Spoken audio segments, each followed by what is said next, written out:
This is WWE superstar Drew McIntyre, and you're listening to the WWE Podcast.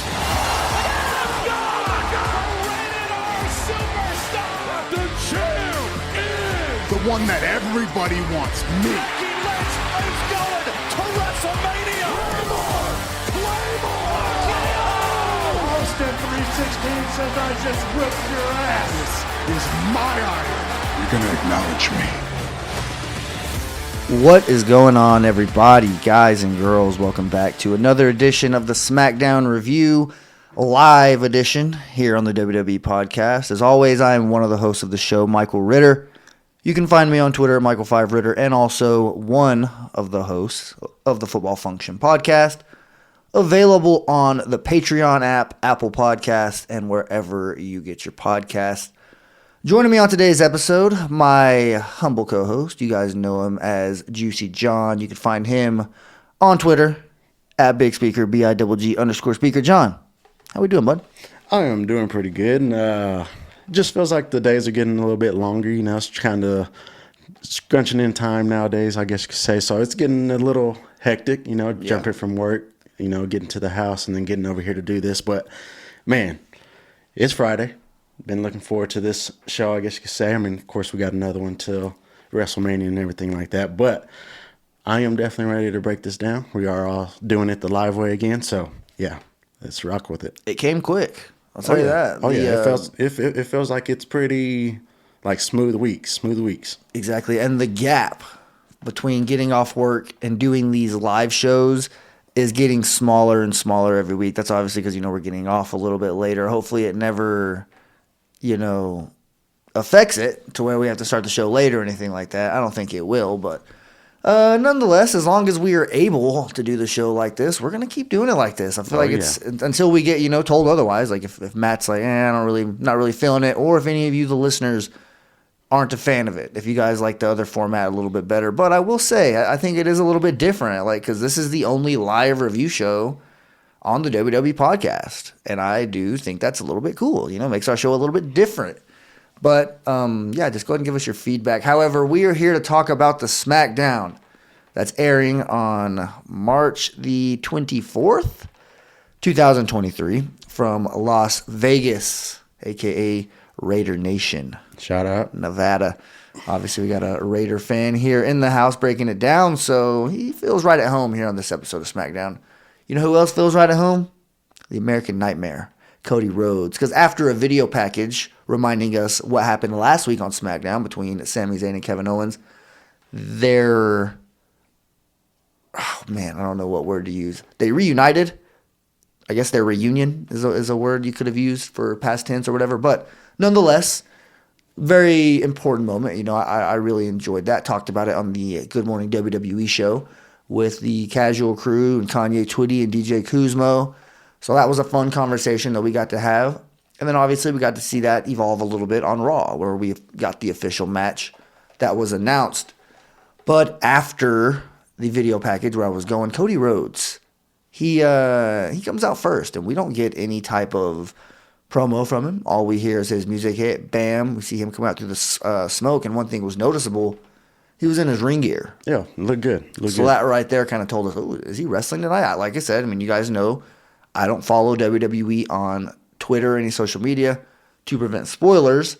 So I didn't see if this match was announced. I didn't catch wind of it. It never got on my radar. So it was a pleasant surprise to see that it was Cody Rhodes opening up the night against Ludwig Kaiser in a one-on-one match. That's the match that's taking place right now. Cody Rhodes doing some damage on the outside of the ring, right in front of the announce table. As he throws him back into the ring, he crawls back in here. This is typically where the momentum switches. We might see a little bit of a reversal, and that's exactly what happens. Ludwig uses the ropes to his advantage, puts Cody Rhodes on his back. Giovanni Vinci watching at ringside. Paul Heyman watching at the top of the stage. Cody Rhodes trying to fight back. Don't want to channel my inner Michael Cole here, but we'll be right back after this match. All right, that was a lot. All right, there's a lot to unpack in this segment. So number one, we'll start quickly. Cody Rhodes wins the match. Cody Cutter, sound like superhuman there. But Cody Cutter, followed by Crossroads, to beat Ludwig. And really quickly, before we move on, because we do, like I said, we've got a lot to talk about. I don't want to give him too much of the spotlight because he did lose, but Ludwig had a pretty good showing. I will say I agree. Once he stole that momentum, he really didn't give it back until the very end. Obviously, Solo Sikoa comes out. There was some interference, some heel tactics by Giovanni Vinci on the outside of the ring. But nonetheless, Cody Rhodes does get the win. Paul Heyman, right after that, interrupts the music.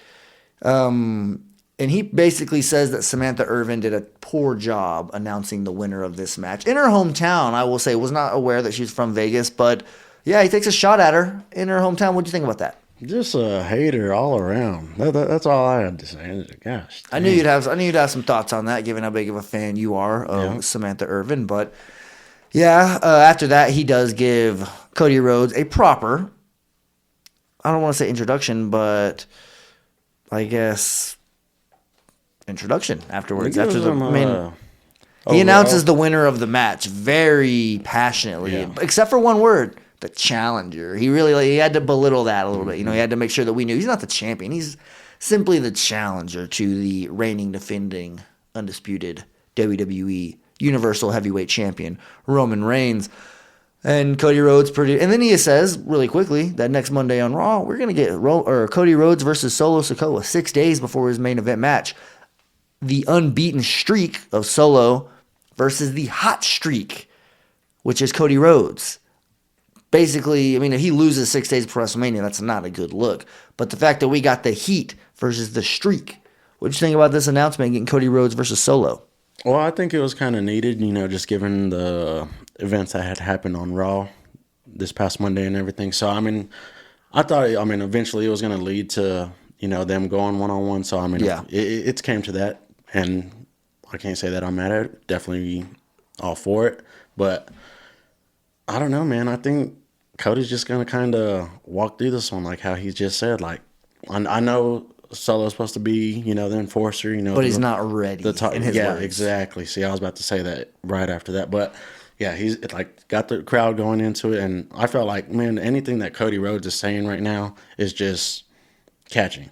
Spot on, yeah. He can kind of say something very little as that, he's not ready. And then got the whole crowd into it. So, I mean, that definitely shows me exactly how that match is going to go. Yeah, raises his voice, gets really, really passionate about it. So that was definitely a good moment in the show.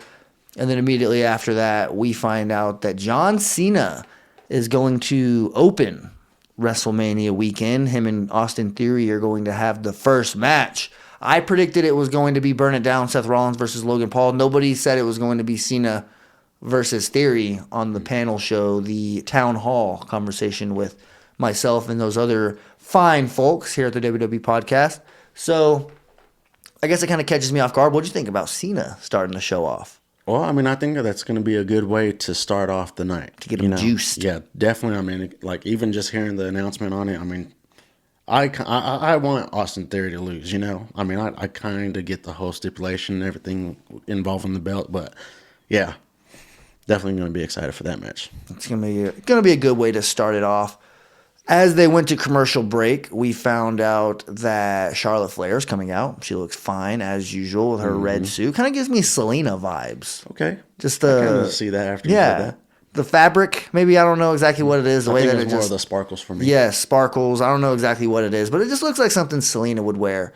Maybe it's that one in the scene where her and one of her friends, or maybe her mom, I'm not really sure exactly who it is, they're in the store, and that one lady is basically trying to assume they can't afford the clothes, and she's like, I said we'd like to try it on, okay? And she goes off. I think that the piece of clothing that they were trying to look at that was really expensive might be the one that I'm seeing or referencing whenever I see Charlotte here. But they're showing her clothes that she had last week, that yellow look, and the week before that full body blue suit. Mm-hmm. She's channeling her inner Seth Rollins here, where it's every week it's like, man, it almost steals the scene that she's in whenever you see her come out in these fancy outfits. Did the commentary team say that she was going to address Rhea Ripley, or that we were going to see her and Rhea Ripley face to face? I really wasn't sure. Yeah, I didn't actually catch that either, so I mean, I'm not sure either. As we were going to commercial break, she pretty much said that we're going to get Charlotte Flair, and I just don't really know. I think that she's just going to address Rhea, so I guess we'll find out here in just a little bit.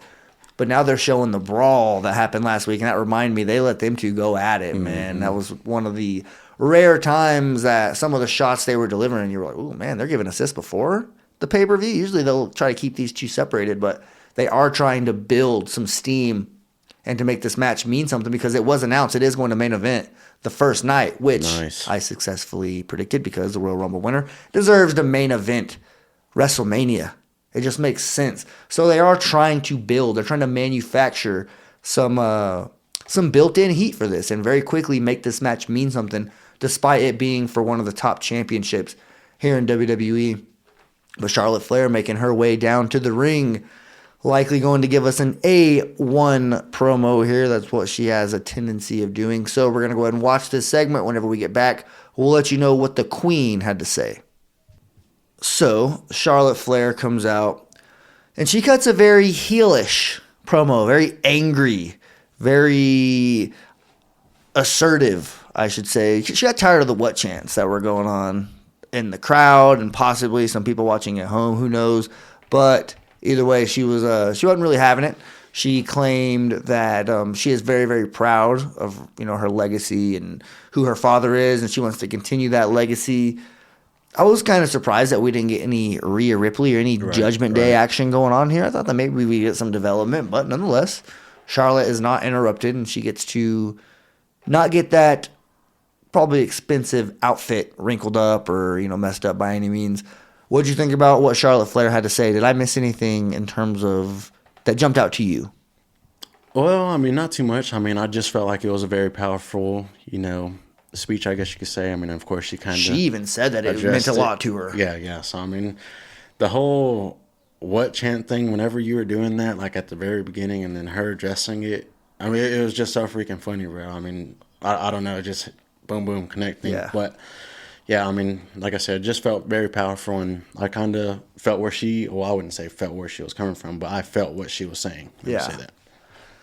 Definitely can agree with you there. We get a match coming out now. The match that was hyped up started last week because of him going up to Rey Mysterio, him being LA Knight.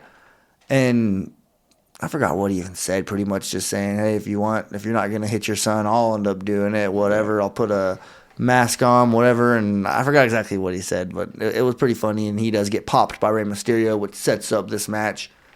And I'm definitely looking forward to watching it. LA Knight versus Rey Mysterio. I will say, though, just as we were watching him come out, not a big fan of his gear that he has these days. If he goes one solid color, Rey Mysterio, I'm cool with it. But when he tries to go to, all over the place like this, that's whenever it kind of loses me. I'm just a massive fan of his old look. Like the solid color pants, gloves, mask, all matching. But, I know he had to evolve a little bit and get a new look. But that was one of my personal favorite, Rey Mysterio, just the ruthless aggression era when he was on SmackDown. But he does get LA Knight here one-on-one. What are your predictions for this match before we actually get a chance to watch it? Well, I mean, in this situation here, I mean, I feel like LA Knight has been losing. So I feel like Rey Mysterio, he needs the momentum, going into the Hall of Fame, and also the WrestleMania. But yeah, I think LA Knight is definitely going to take another L this evening, I guess you could say. All right, we got John predicting LA Knight going to lose this match. Do you think we get a Dom Judgment Day appearance here? I mean, I feel like if they were in the building, we likely would have got some type of interaction. This could be the week where we don't, because there's only one more SmackDown. I'm sure they'll say something for that night. Is that Friday night when he gets inducted? It would be, right? I'm pretty sure. The night before. Mm-hmm. So, yeah, doing it the live format is going to come in handy. Mm-hmm. And who knows, if we would have done the live format last year, I wouldn't have ate those wings. Is that the time you threw up? The go-home show. Remember the night before WrestleMania? That's why it was such a big deal that I was down there barfing my freaking guts out. Yeah. Dang, dude. Remember? It was the night before WrestleMania, and all the kids were asleep. That is so freaking wild that, time is just fucking freaking flown. Sorry, everybody. Yeah, time is definitely flying by, to say the least. But speaking of time flying, we're going to go ahead and fly into this match. And when we come back, I'm going to wash John's mouth out with soap. Well, that segment was something else, just in totality. Rey Mysterio does lose the match because of some interference by Dominic, which leads to him being distracted. He gets rolled up by LA Knight, and he does lose. But that's not where the segment ends, and that's pretty much a little crumb to what we got right after that. Dominic does his typical, hey, are you going to give me what I want? I want a match at WrestleMania. What are we waiting on? Like, come on, accept. Are you going to be a coward? Are you going to run away? You can't even stand up to your own son. To our surprise, because I didn't see them during the match, but Dominic's mom and sister were both at ringside. Did you see them before? Yeah, did they show him? Beginning, Ray, he gave her a kiss, yeah. Okay, so I didn't catch that. That's on me. Good thing John's here watching. Mm-hmm. But, so that was a little bit of a surprise to me whenever Dominic went over there and singled them out after Ray was walking away. He started, taking shots at his mom, saying that you're just as bad as him because you support him and you basically just enable him being a deadbeat dad. And then Aaliyah tries to stand up, Ray's daughter and Dominic's sister, and basically tries to get him just to shut up and stop. And he calls her stupid and just says, what are you going to do about it? And pretty good stuff. But that was, that's just where things were just getting started, because they zoomed in on Ray's face after he was yelling at his mom. Dominic was yelling at his mom. And you could tell Ray was like, all right, like, I don't care who you are. That ain't going to slide. And Ray just walks over there. The crowd's feeling it. I'm feeling it as I'm sitting here. Ray walks up. The moment we've all been waiting for. He finally hits Dominic, knocks him on his ass, and basically just tells him, like, I didn't want to do that. You forced me to do that. And it's pretty evident you want to fight, so I'll give you one. At WrestleMania, you're on. The crowd loses it. The commentary team is silent. They don't say a word during this whole interaction. They're just letting the moment marinate, letting it play out, which I appreciated and I loved, because even whenever it was over, I was like, man, the silence really let the moment sink in when you could see their facial expressions. Dominic and Ray, as they're just kind of face to face. This is, like casual wrestling fans said, this is something you don't get very often. We get Kane versus Undertaker, brother versus brother. We've seen other family member matches in the past, Owen Hart versus Bret Hart. We've never seen father versus son like this, both on the active roster.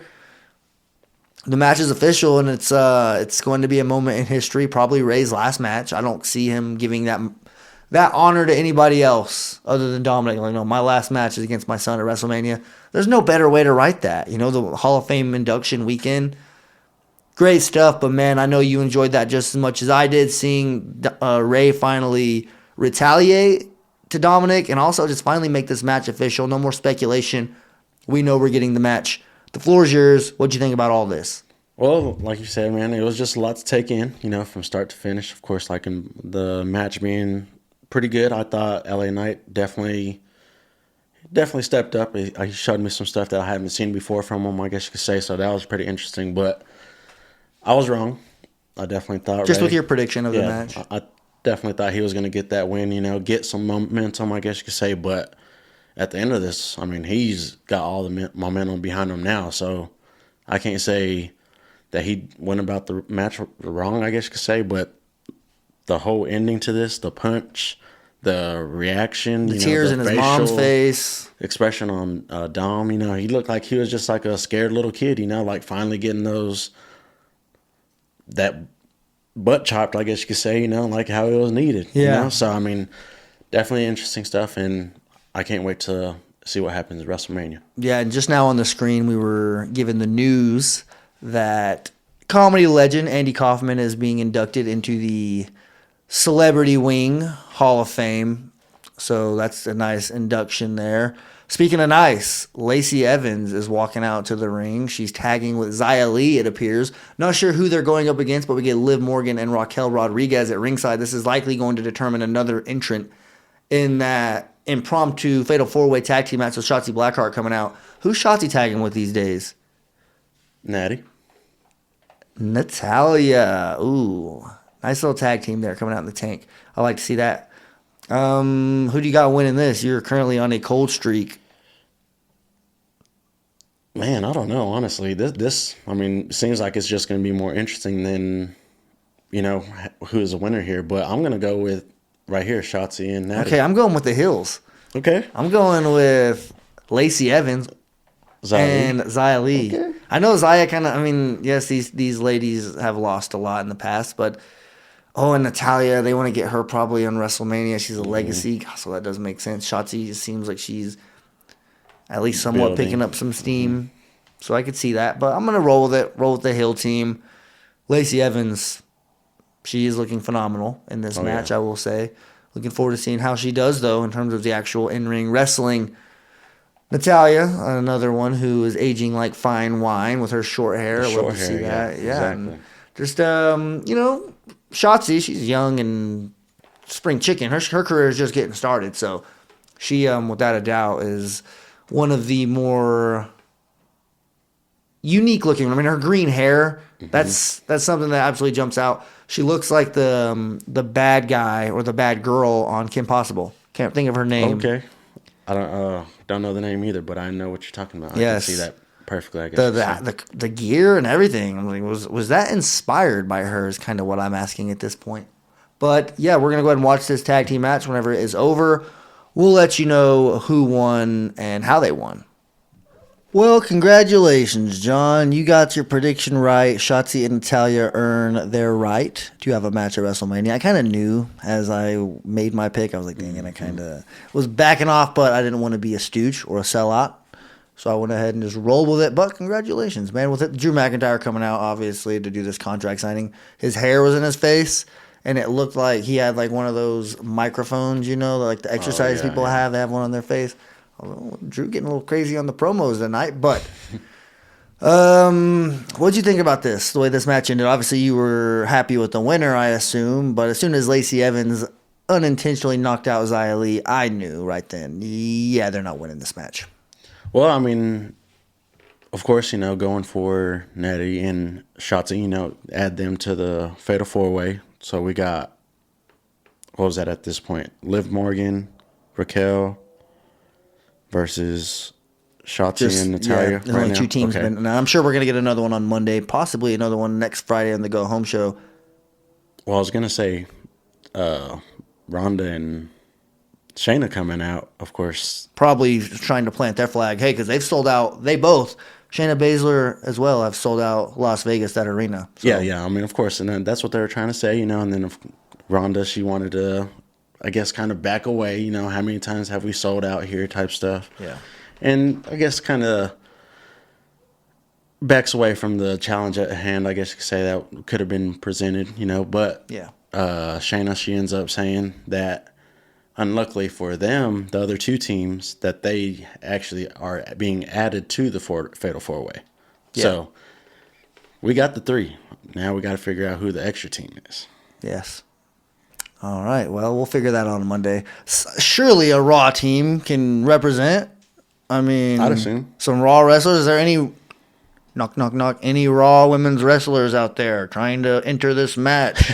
A little SmackDown heavy here, which we are not having a problem with. But hey, that just shows you the juice that SmackDown carries. And nonetheless, I'm definitely looking forward to not necessarily watching that match, but getting the match out of the way and over with.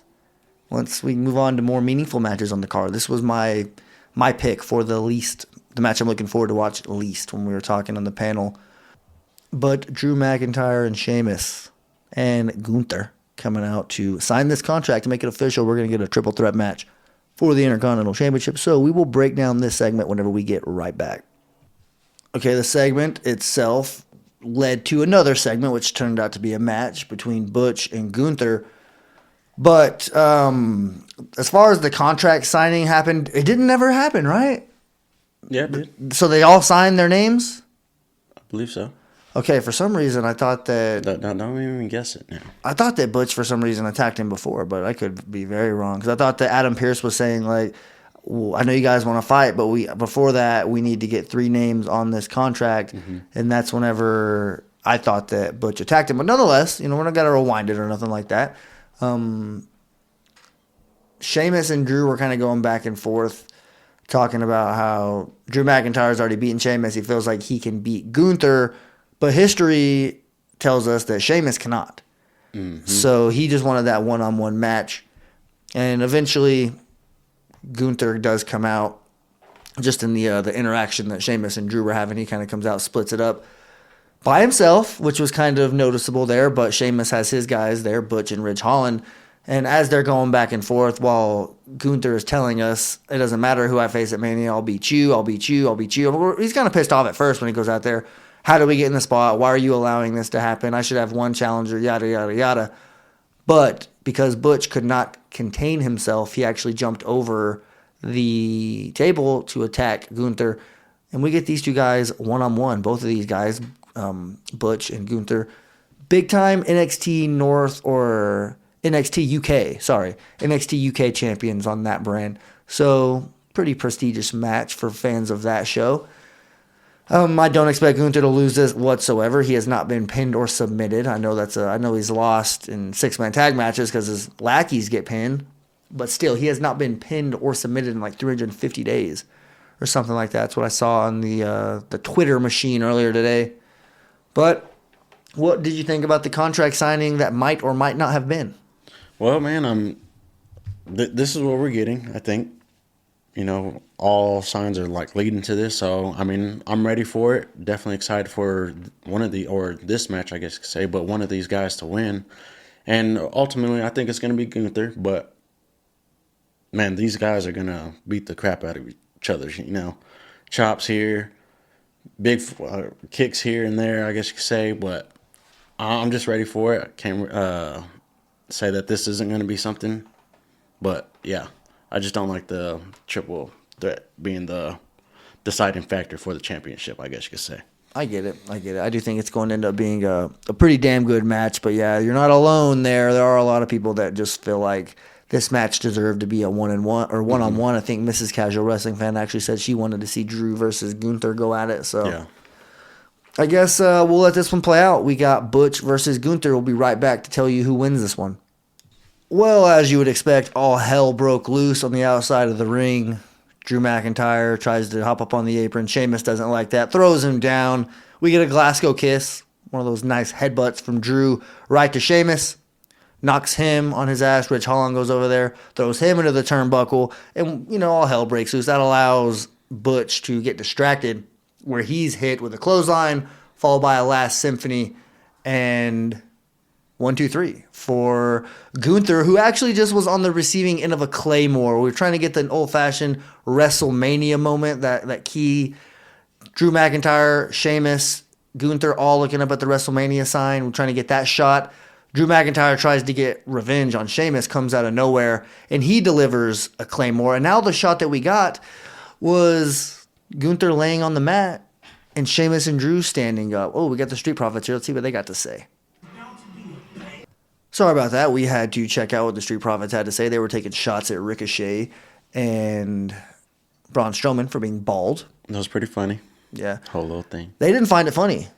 Ricochet and Strowman, they actually took offense to that. Mm-hmm. And they got in their face a little bit and said, hey, that ain't funny. Well, we'll see who's laughing whenever we beat the brakes off of you at WrestleMania. I'm not really sure if that's actually going to happen. Well, I guess we'll see. Are there other tag teams announced for this? I don't believe so. Okay. I wasn't sure. I didn't know how they were doing it. But let me just go ahead and play something for you guys right here. Yes, it's going to be. Yes, indeed. The friendship is... You probably couldn't hear that very well, but it was Kevin Owens' theme song, and I didn't expect the Stooges to be talking over him. But oh, my gosh. What? Hey, when they're interrupting that beautiful theme song, all right, you're a stooge in my book, okay? But we're going to get the KO show with a special guest, Sami Zayn. There's only about, because it's 8:45 right now, only 15 minutes left of SmackDown, so clearly, I mean, it's not going to be all promo, but you could likely expect it's going to be pretty promo heavy. Not a lot of action, but then again, you don't really know what to expect. That's just kind of what I anticipate going on here. You got any predictions as to what's going to happen here? I don't.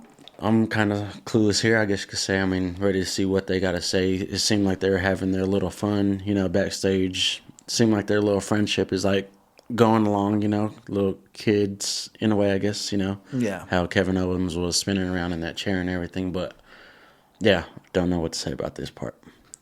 Well, I guess we will see what happens. We're going to let this main event segment play out, and when we get back, we'll talk about it. And the Kevin Owens show, the KO show, has come and gone. It started off pretty sentimental, a little interesting. As Sami Zayn was coming out, you made an interesting comment. You said, new graphics on the Jumbotron, now he just needs a new shirt. And I said, they'll get him one after WrestleMania. They got to go into this, the honorary Zayn or whatever, Sami Zayn, whatever the hell his shirt was before this. But as the segment went on, Kevin Owens, he had a zipped up hoodie. I thought that was kind of weird. Didn't really mention it. Kevin Owens isn't the most fashionable guy, so I wasn't like, okay, let me just, point out his hoodie. And I see he has a shirt in his pocket, and he starts bringing up the shirt and all that, and he kind of unwraps it and starts to show Sami Zayn, and he shows him the backside of it. And every year Kevin Owens does the KO Mania shirt. I think it's pretty cool that he does this. And what is it? This year, apparently the KO Mania is on the back, and on the front it says WrestleZania. And the way that they showed this and the way that they did it was kind of cool. Just him throwing the shirt to Sami. They kind of really made you wonder, what's it say on the front? What's it going to be? And they finally revealed it. And as they put his shirt on, it's awesome. We get a nice warm hug. We're enjoying the moment until we're not. The Usos come out of nowhere, super kick, double super kick to KO, 1D to Sami Zayn. Their music plays. They are the ones left standing in this specific situation. What'd you think about this one? Just the overall KO show and just the way that the segment ended? Well, I mean, I think that what would you say, like the camaraderie between Sami Zayn and Kevin Owens has kind of just evolved too fast, because it seemed like it's been not even that long that they're hating each other. Of course, I mean, we're getting the story behind it and everything like that, but for them just to, I don't know, I guess you could say, for it just to be so fast and the emotion of everything just from here to there, is just kind of a rub in the whole thing, I guess you could say. I mean, I don't know. It's not something that I should be picking at, but I mean, I just felt like the hugs and everything like that, too quick, I guess you could say, just considering like the effects of everything that has happened between the two guys. But it's good to see, of course, like the way Kevin Owens was giving Sami his flowers and stuff like that, he definitely deserves it. Like you said, that he's been the MVP of WWE for the past 12 months. And I'd agree. I'd say at least a good 9 out of the 12, But I thought it was a good way for them to, I guess, further their friendship, given the fact what they got going and stuff like that. And the shirt, definitely cool. Definitely didn't expect Kevin Owens to give him one. It was kind of crazy that everything just kind of happened like that. But other than that, man, I can't wait for this whole situation to come about, next week and everything like that, and definitely ready for this match. Yeah, I know you can't wait to get that shirt either, huh? I don't know, man. That one might be on the back burner for me. All right, nothing wrong with that. But I like this. Just you can't let the segments end mushy gushy every single week. You gotta switch it up a little bit. And this was a good way to remind us, hey, the Usos are not done yet, in Michael Cole's words. So. I'm looking forward to next week. Obviously, we get Roman Reigns, Cody Rhodes face-to-face. Mm-hmm. We get the Andre the Giant Memorial Battle Royal. That's going to go on. What else? Also, Drew McIntyre and Sheamus versus Imperium. Okay. Mm-hmm. Okay, so we get some more action. And immediately after SmackDown, we get the Hall of Fame induction. So a pretty loaded, jam-packed Friday. Looking forward to watching it here, obviously, with you, breaking it down. And we will... Ooh, man, I have actually heard about this, but something came up on TV.